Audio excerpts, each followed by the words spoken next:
નમસ્કાર વિદ્યાર્થી મિત્રો, ગેલેક્સી સ્કૂલ ઓફ સાયન્સ ના ઓનલાઈન સેશનમાં આપ સૌનું ફરીથી હાર્દિક સ્વાગત છે. આપણે આપણા આગળ દાખલાઓમાં જોઈએ તો 2.18 દાખલામાં હાઇડ્રોજન પરમાણુમાં ઇલેક્ટ્રોન અને પ્રોટોન 0.53 એંગસ્ટ્રોમ પર દૂર મૂકેલ છે, એકબીજાથી બંધિત અવસ્થામાં છે. ઇલેક્ટ્રોન અને પ્રોટોન વચ્ચેના અંતર માટે સ્થિતિ ઊર્જા શૂન્ય લઈ અને તંત્રની સ્થિતિ ઊર્જા ઇલેક્ટ્રોવોલ્ટમાં અંદાજ કરો. હવે ઊર્જા જે છે એનું એક બીજો યુનિટ જે છે એ છે ઇલેક્ટ્રોવોલ્ટ. હવે ઇલેક્ટ્રોવોલ્ટ ક્યાંથી આવી તો હું તમને સિમ્પલ ઉદાહરણ આપું. વોલ્ટેજ બરાબર W by charge. W by charge ને આપણે અહીંયા E લખી શકીએ તો W બરાબર EV, એટલે EV નો આમ અંદાજિત જોવા જઈએ તો એને ઇલેક્ટ્રોવોલ્ટેજ કહેવાય, ધેટ ઇઝ ઇન જૂલ. બરોબર. ઇલેક્ટ્રોવોલ્ટ માં લેવું હોય તો 1.6 ગુણ્યા 10 ની માઈનસ 19 વડે કાં તો ગુણાકાર કાં તો ભાગાકાર કરવાના રહેશે. બરોબર છે.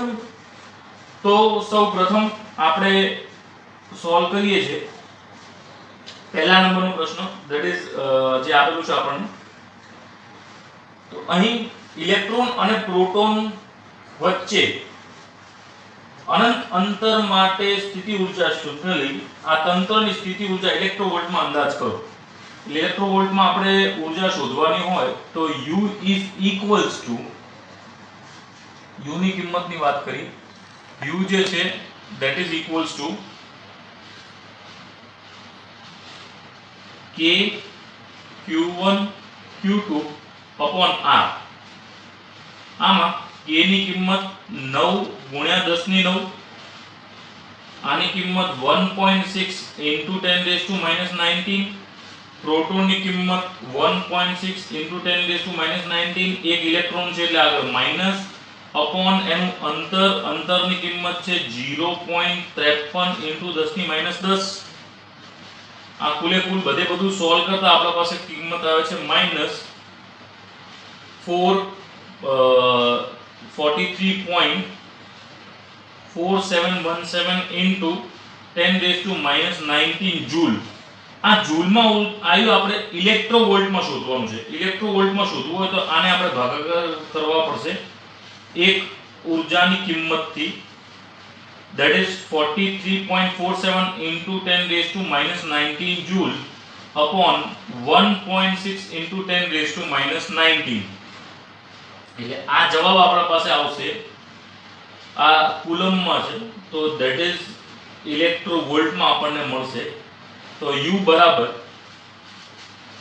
-27.2 એપ્રોક્સિમેટલી આપણા પાસે આ આન્સર આવે છે. ત્યારબાદ આપણે જોઈએ છે પ્રશ્ન નંબર બી. પ્રશ્ન નંબર બી માં શું કીધું છે કે ઇલેક્ટ્રોનને મુક્ત કરવા માટે કેટલું લઘુત્તમ કાર્ય કરવું પડે તેની કક્ષામાં ગતિ ઊર્જા માં મળેલી સ્થિતિ ઊર્જા કરતા અડધી છે તેમ આપેલ છે, એવું કહેવાની વાત કરી છે. એટલે કે કક્ષામાં રહેલા ઇલેક્ટ્રોનની ગતિ ઊર્જા, that is kinetic energy બરાબર 1/2 સ્થિતિ ઊર્જા. આપણા પાસે આ છે 1/2, સ્થિતિ ઊર્જા 27.2, એટલે કાઇનેટિક એનર્જીની કિંમત કઈ 13.6 ઇલેક્ટ્રોવોલ્ટમાં, 13.6 ઇલેક્ટ્રોવોલ્ટ. હવે આગળ કે ઇલેક્ટ્રોનની કુલ ઊર્જા, તો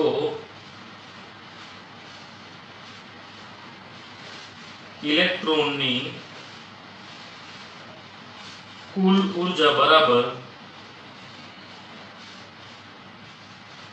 સ્થિતિ ઊર્જા પ્લસ ગતિ ઊર્જા, that is equals to -27.2 plus 13.6, એટલે ટોટલ આપણા પાસે થાય છે માઇનસ 13.6 ઇલેક્ટ્રોવોલ્ટ. આ છે આપણા પાસે કુલ ઉર્જા ઇલેક્ટ્રોવોલ્ટમાં. હવે એનું કુલ કાર્ય જે છે, એનું કુલ કાર્ય એ જે છે એ છે મુક્ત ઇલેક્ટ્રોનની કુલ ઉર્જા શૂન્ય હોય તેથી ઇલેક્ટ્રોનને મુક્ત થવા માટે જરૂરી લઘુત્તમ કાર્ય, એટલે કાર્ય આપણે શોધવું હોય તો કાર્ય બરાબર kinetic energy for initial minus final.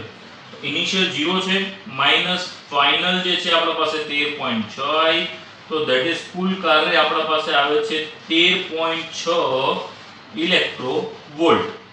બરોબર છે મિત્રો. ત્યારબાદ આપણા પાસે પ્રશ્ન છે, પ્રશ્ન નંબર સી. એ શું કહે છે કે બંને વચ્ચે 1.06 એંગસ્ટ્રોમ અંતર માટે સ્થિતિ ઉર્જા શૂન્ય લેવામાં આવે તો એ અને બી માટે જવાબ શું થશે? પાછો એનો જ પ્રશ્ન. એ અને બી માટે જે છે એનો જવાબ શું થશે? તો આપણે આ વસ્તુ શોધી શકીએ. ધેટ ઇઝ પ્રશ્ન નંબર સી પર ધ્યાન આપીએ કે અનંત અંતરે સ્થિતિ ઉર્જાને શૂન્ય લઈને ઇલેક્ટ્રોન ને પ્રોટોનની સ્થિતિ ઉર્જા માટે વાત કરીએ તો U બરાબર k q1 q2 upon 1 r1 1 upon r2.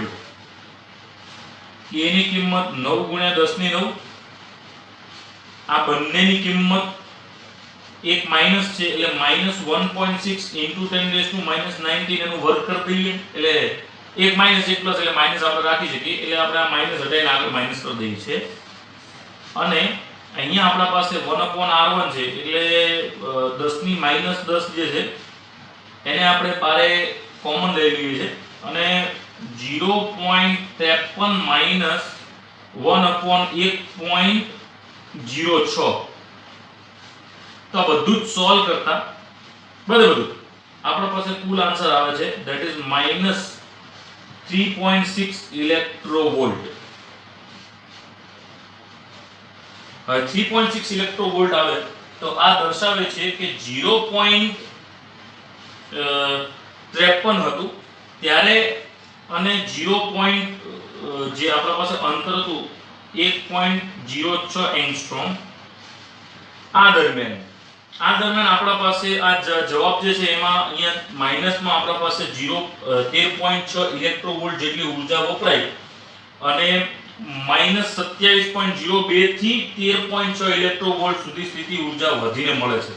એટલે આપણા પાસે જે ગેપ છે સ્થિતિ ઉર્જાનો અહીંયાથી આટલા સુધીનું એટલું વધે છે અને આ સ્થિતિમાં ગતિ ઉર્જા શૂન્ય હોવી જોઈએ કારણ કે કુલ ઉર્જા શૂન્ય છે તેથી ઇલેક્ટ્રોનને મુક્ત કરવા જરૂરી લઘુત્તમ ઉર્જા આપણને 0 માઈનસ એટલે આ જે આપણે એપ્લાય કર્યું એ આવ્યું.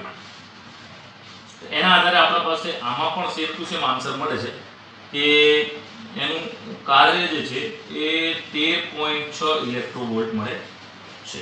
બરોબર છે મિત્રો. આ તો દાખલા નંબર 2.18. હવે આપણે જોઈએ છે દાખલા નંબર 2.19. રાઈટ. તો આની અંદર જે છે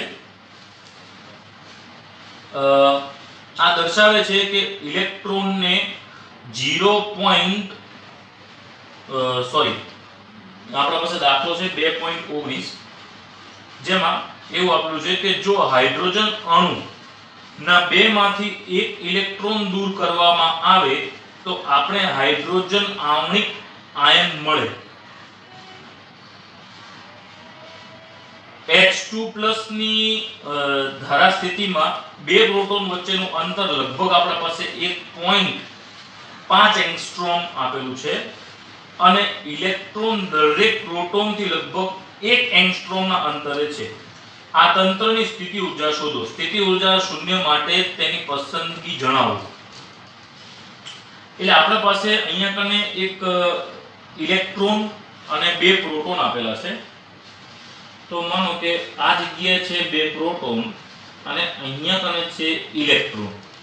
આ છે ઇલેક્ટ્રોન, પ્રોટોન અને પ્રોટોન. આ રીતની સિસ્ટમ આપણને આપેલી છે. Something like this. તો આને આપણે લઈ લઈએ q1 બરાબર -q, અહીંયા લઈ લઈએ છીએ q2 બરાબર +q, q3 બરાબર પણ +q. આ બંને વચ્ચે અંતર એટલે આ r1 ની વાત કરો તો આ છે 1 એંગસ્ટ્રોમ, r3 ની વાત કરો તો એ પણ છે 1 એંગસ્ટ્રોમ, અને આ r2 ની વાત કરો તો એ પણ છે 1.5 એંગસ્ટ્રોમ. બરોબર. q1 અને q2 આ બંને ઇલેક્ટ્રોન અને પ્રોટોન પરનો વિદ્યુતભાર 1.6 × 10⁻²9. હવે કુલ સ્થિતિ ઊર્જા શોધવાની છે. તો u બરાબર u12 + u23 + u31, તો k q1 q2 upon r1 q2 q3 upon r2 અને q1 q3 upon r3. આ છે આપણા પાસે અંતર. k ની કિંમત 9 × 10⁹, એમાં બધી જે કિંમત છે 1.6 × 10⁻⁹, 1.6 × 10⁻⁹ એના આધારે અહીંયા આપણા પાસે માઈનસ છે, બરોબર. એટલે અહીંયા કને -12 રાખી અને 1.6 × 10⁻⁻19 નો વર્ગ ભાગાકારમાં એનું અંતર 10⁻10 પ્લસ આ q2 q3 બંને પ્લસ છે એટલે કશું કરવાની જરૂર નથી. તો 1.6 × 10⁻⁻19 એમાં વર્ગ, અને અહીંયા કને આપણા પાસે છે 1.5 × 10⁻10 પ્લસ, અને આપણે વાત કરીએ છીએ તો તે પ્રમાણે અહીંયા આપણા પાસે છે q1 q3.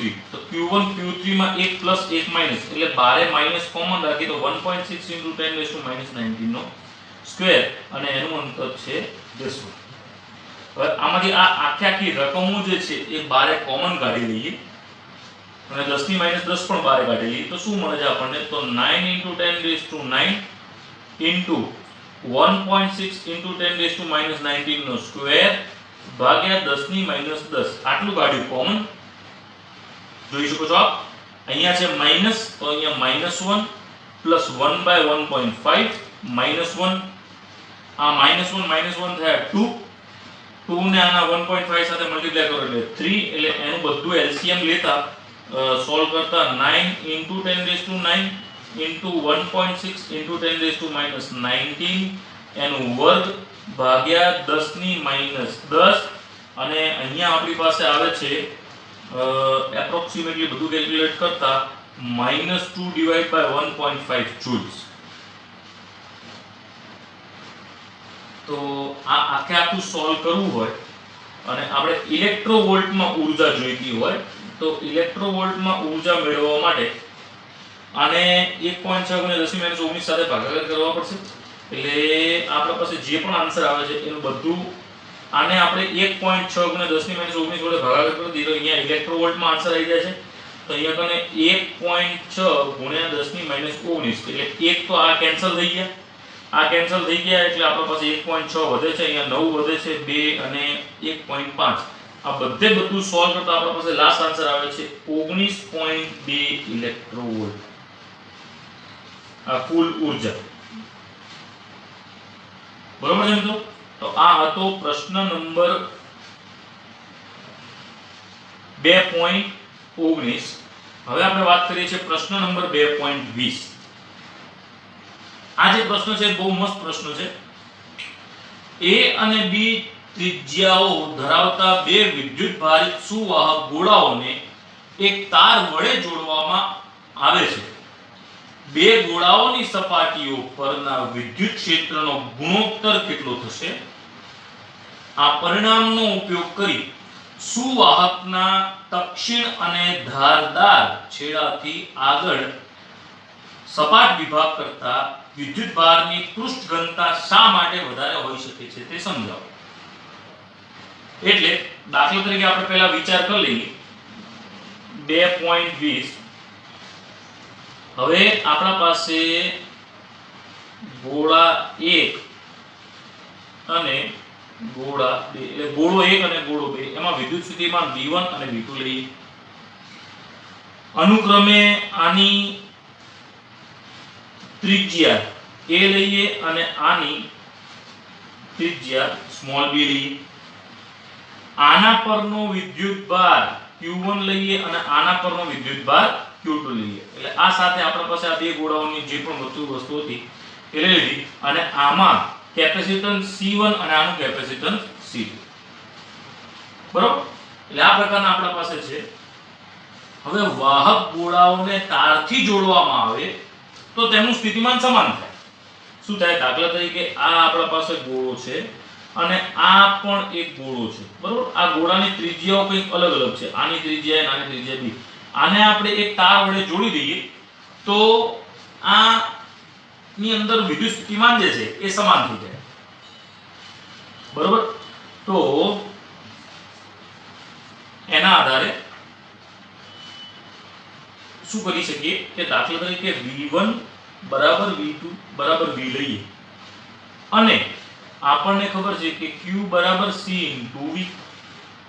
તો આના આધારે આપણને શું મળે છે કે Q ચલે છે V, સોરી Q ચલે છે C એવું લઈ શકીએ જો સમાન હોય તો.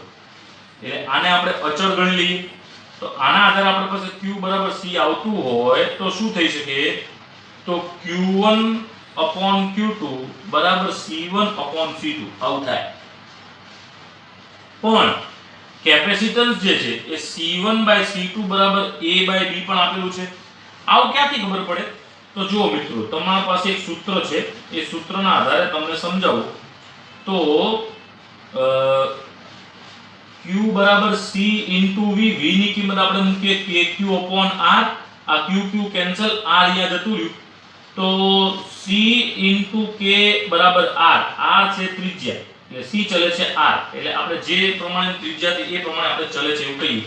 એટલે એના આધારે Q1 by Q2 બરાબર A by B આવું થાય. હવે ખાલી આપણે વિચાર કરીએ કે બંને ગોળાના વિદ્યુત ક્ષેત્રનો ગુણોત્તર કરીએ. વિદ્યુત ક્ષેત્રનો ગુણોત્તર તો શું થાય કે E1 by E2 બરાબર KQ1 upon A square KQ2 upon D square આવું થાય. K કેન્સલ એટલે આના આધારે આપણા પાસે આવ્યું Q1 upon Q2 into D square upon A square. હવે Q1 upon Q2 ના જગ્યાએ A by B લખીએ તો E1 upon E2 is equals to A into B અને B square upon A square. તો આપણા પાસે શું આવ્યું? E1 upon E2 is equals to B by A. બરાબર? પણ આપણા પાસે એક વસ્તુ એ પણ છે E બરાબર સિગ્મા upon એપ્સિલોન નોટ. તો એના આધારે સિગ્મા જે છે તો E ચલે છે સિગ્મા. તો આના આધારે વિચાર કરીએ તો E1 upon E2 is equals to sigma 1 upon sigma 2 which can be equals to B by A. એટલે આના ઉપરથી આપણને મળ્યું કે sigma 1 upon sigma 2 is equals to B by A. આ શું બતાવે છે કે આમ ગોળાની સપાટી પર વિદ્યુત ભારની પૃષ્ઠ ઘનતા તેના ત્રિજ્યાના વ્યસ્ત પ્રમાણમાં છે. એટલે મોટા ગોળાની સપાટી ઓછી વક્ર અને નાના ગોળાની સપાટી વધુ વક્ર અને ઓછી વક્ર સપાટી માટે ત્રિજ્યા મોટી તથા વધુ વક્ર સપાટી માટે ત્રિજ્યા નાની અને નાની ત્રિજ્યા એટલે વધુ વક્ર સપાટી માટે વિદ્યુત ભારની પૃષ્ઠ ઘનતા વધારે હોય છે. આ આપણું પ્રૂફ છે મિત્રો. બરોબર છે મિત્રો? તો આ હતા આપણા પાસે આજના દાખલાઓ. નેક્સ્ટ દાખલાઓ માટે આપ સૌ આતુર હશો. થેન્ક યુ સો મચ આજના લેક્ચર માટે.